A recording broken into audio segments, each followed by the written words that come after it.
Karigaon বিষ্ণুৰী model হস্পিটেলত মই উপস্থিত আছোঁ। এই মডেল হস্পিটেলত এতিয়া কি অসুবিধা চলি আছে আৰু কিমান ডক্টৰ আছে, ষ্টাফ আছে, ইয়াৰ বিষয়ে আমি জানিবৰ কাৰণে চেষ্টা কৰিম আৰু গাঁৱৰ বাসিন্দাসকলে কি কয় ইয়াৰ বিষয়ে আমি জানিবৰ কাৰণে চেষ্টা কৰিম। এইটোই হ'ল কাৰিগাঁও মডেল হস্পিটেল। এই মডেল হস্পিটেলত বিভিন্ন ঠাইৰ পৰা লুংচুং, উল্টাপানী, সৰলপাৰা, বিষ্ণুৰী, কাৰিগাঁও এৰিয়া এই ঠাইৰ বাসিন্দাসকলে আহে। আমি দেখাবৰ কাৰণে চেষ্টা কৰিম, অনুৰোধ কৰিম। নাৰ্ছসকলে, ষ্টাফসকলে আহিছে, ইয়াত আহি নিজৰ যি কাম এই কামটো কৰি থাকে।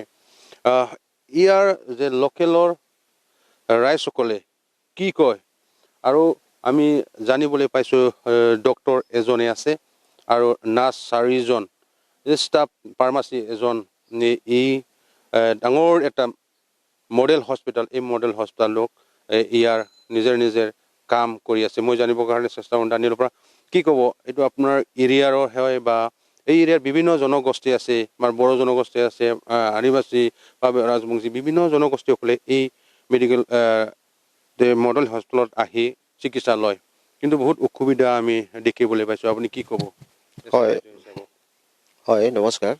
হয়, আজি কাৰিগাঁও মডেল হস্পিটেলত আমিও আহিছোঁ। অলপ আগতে আমাৰ গাঁৱৰ এটা এক্সিডেণ্ট সৰু সুৰাকৈ হৈছে, ট্ৰিটমেণ্ট হৈছে, কিন্তু চিকিৎসা কৰাটো কিন্তু এই মডেল হস্পিটেল হিচাপত যিখিনি ইয়াত ফেচিলিটি থাকিব লাগিছিল সেইখিনি আমি দেখিবলৈ পোৱা নাই।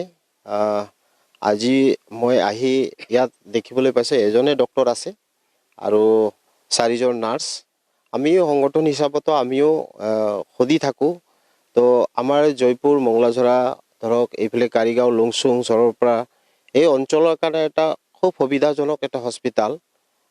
হস্পিটেলৰ কাৰণে খুব ভাল, কিন্তু ফেচিলিটি থাকিব লাগিছিল।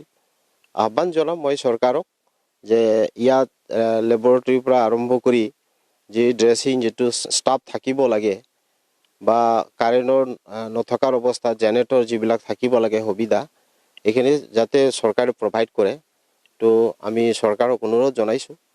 আৰু আমি বেছিভাগে এই অঞ্চলখিনিত, এই উত্তৰ অঞ্চলত বেছিকৈ মেলেৰিয়া আৰু গাঁও অঞ্চলৰ মানুহ, তো ইমান দূৰলৈ ট্ৰিটমেণ্ট কৰাৰ কাৰণে সুবিধাৰ গাড়ীৰ ব্যৱস্থাও ঠিক নাই। কিন্তু এইটো সুবিধাত এইকেইটা বস্তু থাকিলে আমি নথৈ আনন্দিত হ'লে হয়, আকৌ ভাল লাগিলে হয়। আমি দুখীয়া, বেছিভাগে ট্ৰাইবেল জনগোষ্ঠীৰ মানুহ আছোঁ আমি ইয়াতে, আদিবাসী, সান্তাল, উৰাও, মুণ্ডা, বড়ো, ৰাজবংশী, নেপালী, এই কমিউনিটিৰ কাৰণে খুব সুবিধা হ'লে হয়। জানিবৰ কাৰণে চেষ্টা কৰিম কি কয় আপুনি।